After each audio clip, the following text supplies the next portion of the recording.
sa gyapon siya sa kauban. Mo na nga dili mutugot ang Ginoo nga din kita iyang biyaan. Hantod sa kinatumyan sa kalibutan.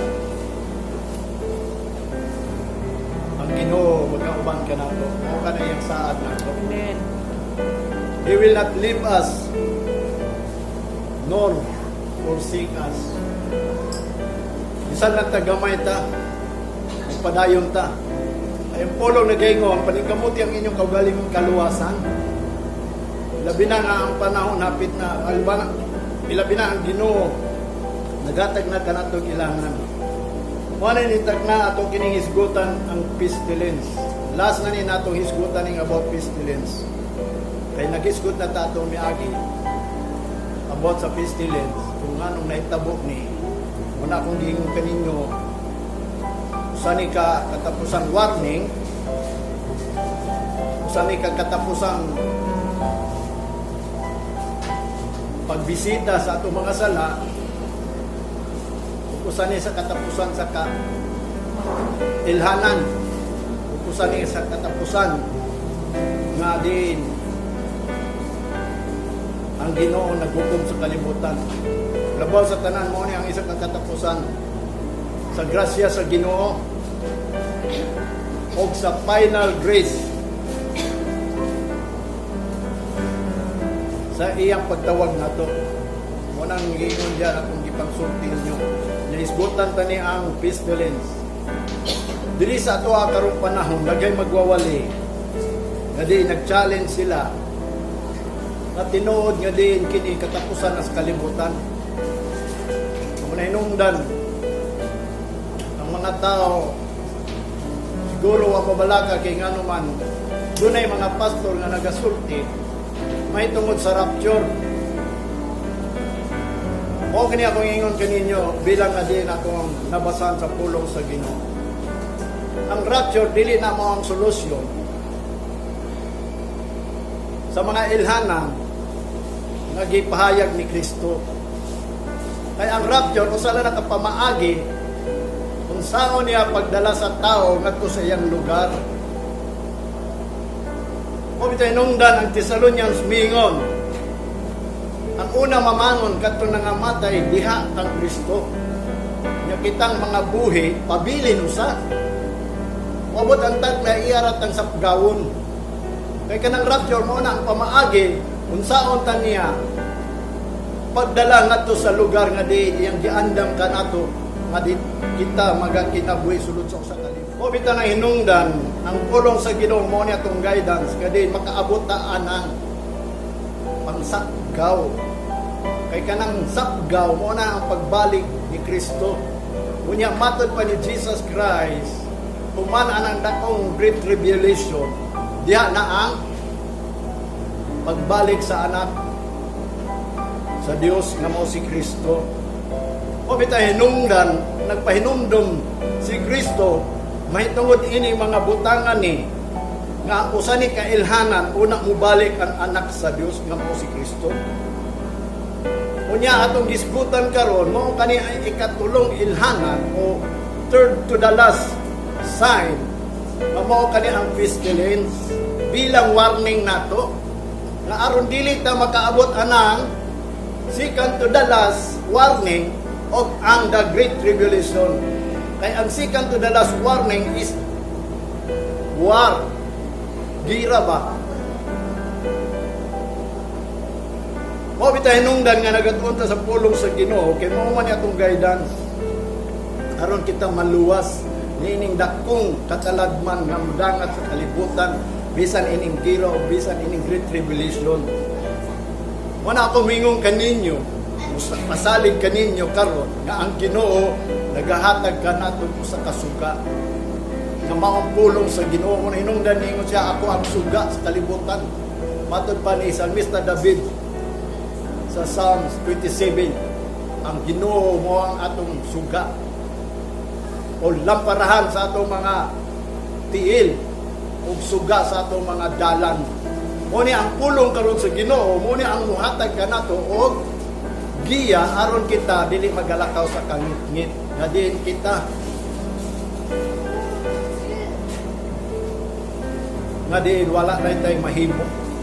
Kung ito hinungdan ng alagad ta aron sa atong kaluwasan, aron kita maluwas niining great tribulation. Great tribulation usa ni ka pamaagi sa kaaway nga ang tao silyuhan niya aron maiya.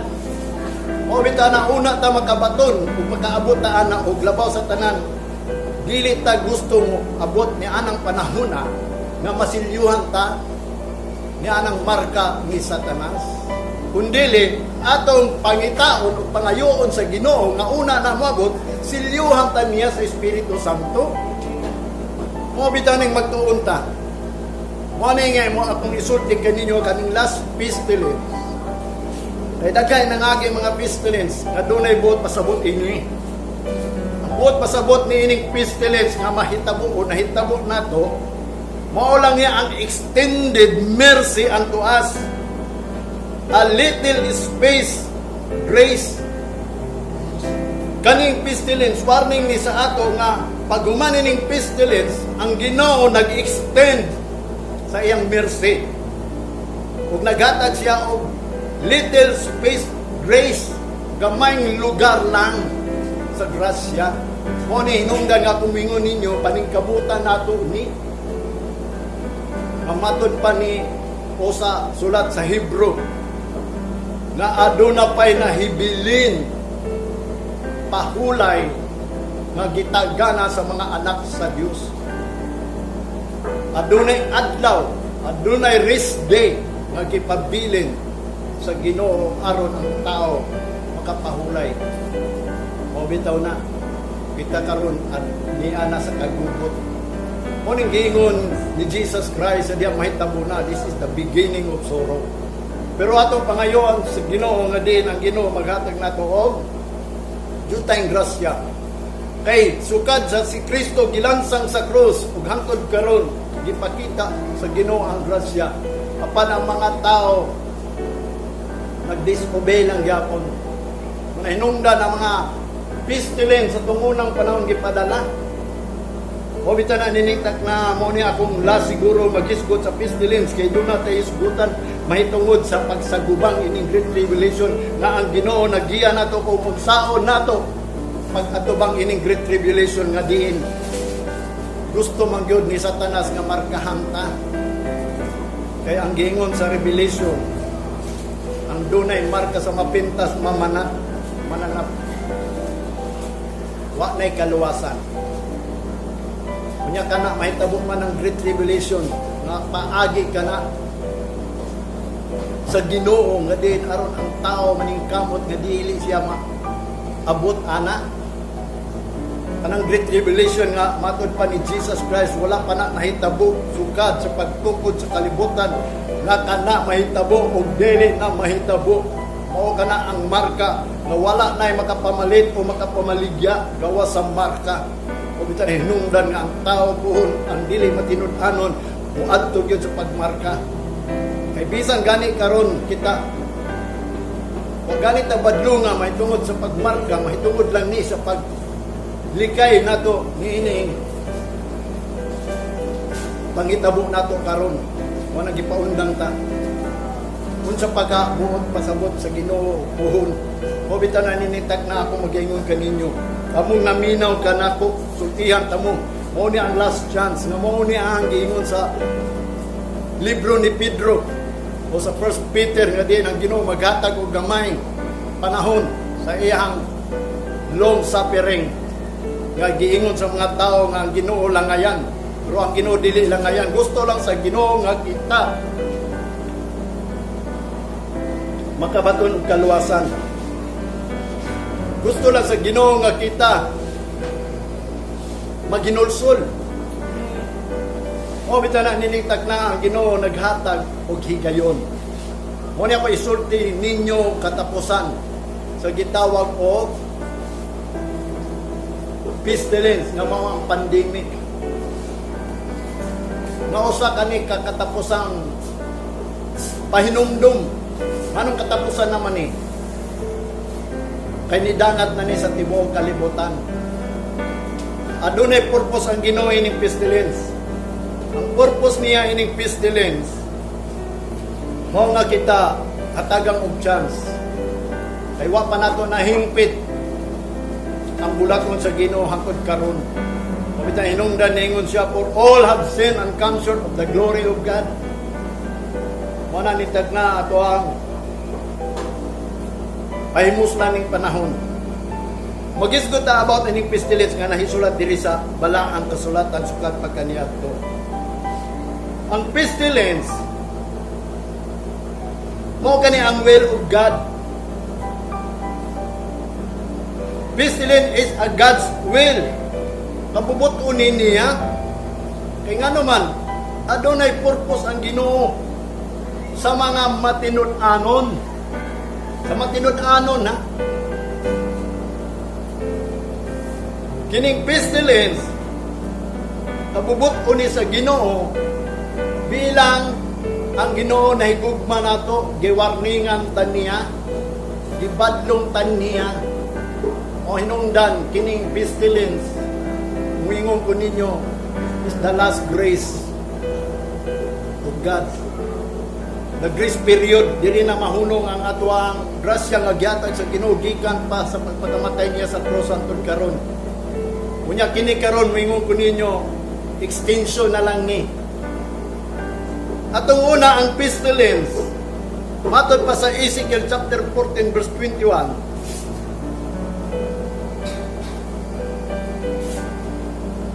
The Lord sent pestilence unto the world for the cutting man and the beast. Ingon pas ni Ezekiel, ang pestilence nga gipadala niya atong unang panahon, tanan mga pestilence, mao kana ang pagputol sa tao ug sa mga hayop. Putlon sa Ginoo ba? Kung pinaagi ba sa pagpatay, kung pinaagi ba sa basag, unsa mga gira, mga kagutom, mao ni ang iyang pamaagi sa Ginoo. Once nga ang Ginoo musilot sa tao, mao sad ni karon nahitabo nato.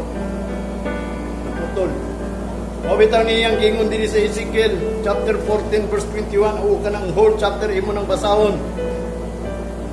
Nga kanang pestilence. Mao din na ang cutting. Tanawa karon sa YouTube.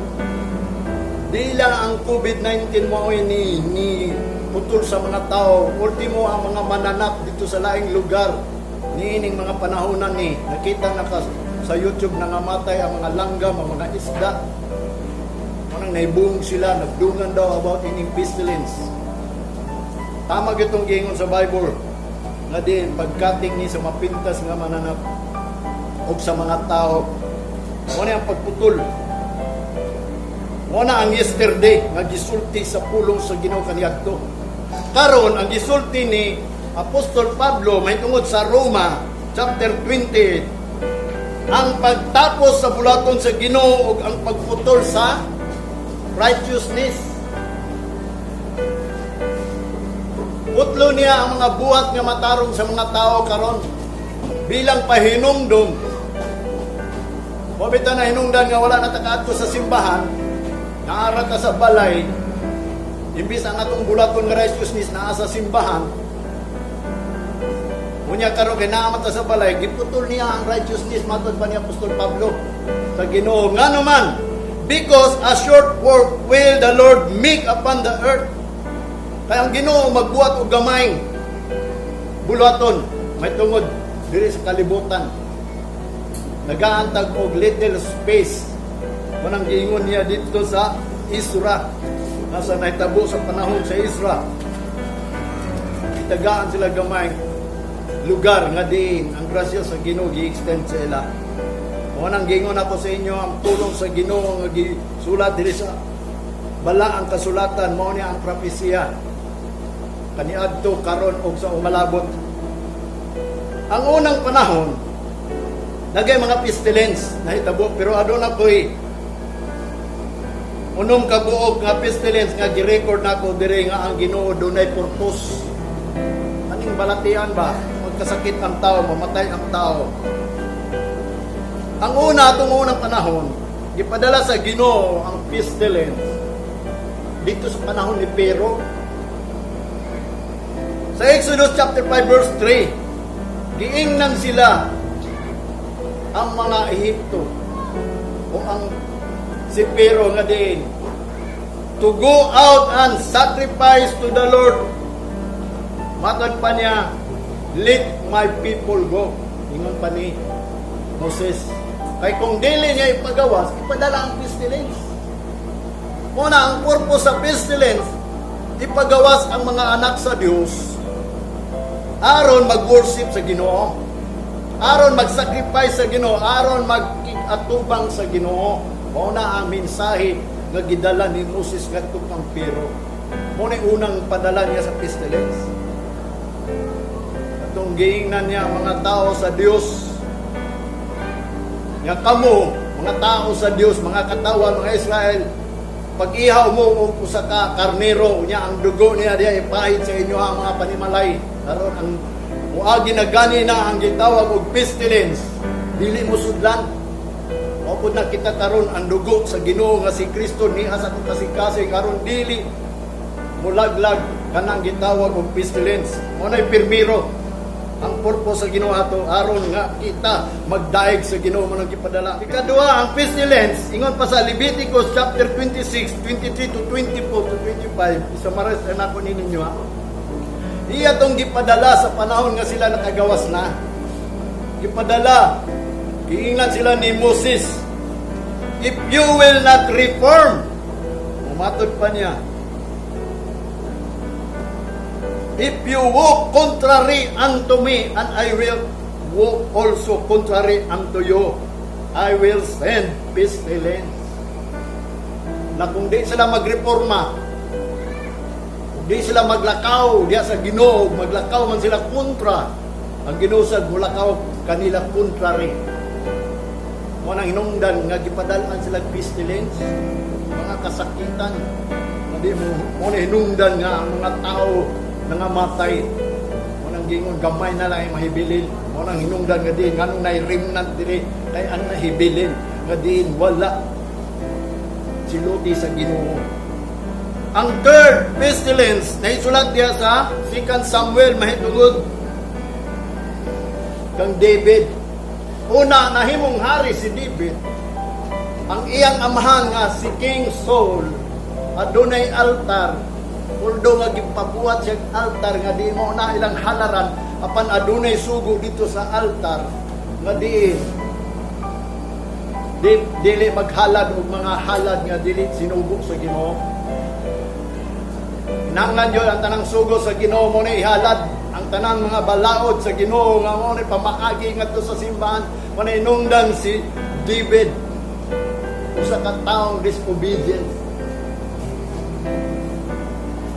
Siguro di nimo ni mahibawan ning mga nganong nakasala si David. Bisan ako nag-search ko ini nganong nakasala si David. Ang nakasala ni David lang nganong gipadala ang pestilence nga diin sa tulo lang ka adlaw 7,000 ka tawo nangamatay tungod sa gibuhat ni David nga diin sa diya nga ni moabot ang gira. Mo tong niingon siya gamay ra ang iyang tawo mo na hinungdan. Murag nabati ni David nga mahadlok siya kay daghang kayong kalaban. Apan ang usa ka kapitan nila gisugo ni David nga ipa ang tanang tao di sa atong lugar gikan sa Dan ug sa Beersheba. Unya katong kapitan nasayod siya sa sugo sa Ginoo nga nasulat sa Chronicles. Nga kanang mga tao sa Beersheba ug sa Dan ug sa Beersheba, mga tao na nga mga Libihanon, mga Ephraimites, taga Ephraim, mga gigikana na ni Abraham ug kanang gitawag Dan, mao kana ang mga tao nga mga Levites nga para lang sa ilaha ang simbahan. Kay wa na sila lugar sa kalibutan nga dili nga sila panggira. Apan ang hinungdan nga mao na ang gibuhat ni David nga di iyang gipaapil aron gira. Makigbatok makigira. Mao to nga ang sugo ni David ngadto sa iyang kapitan.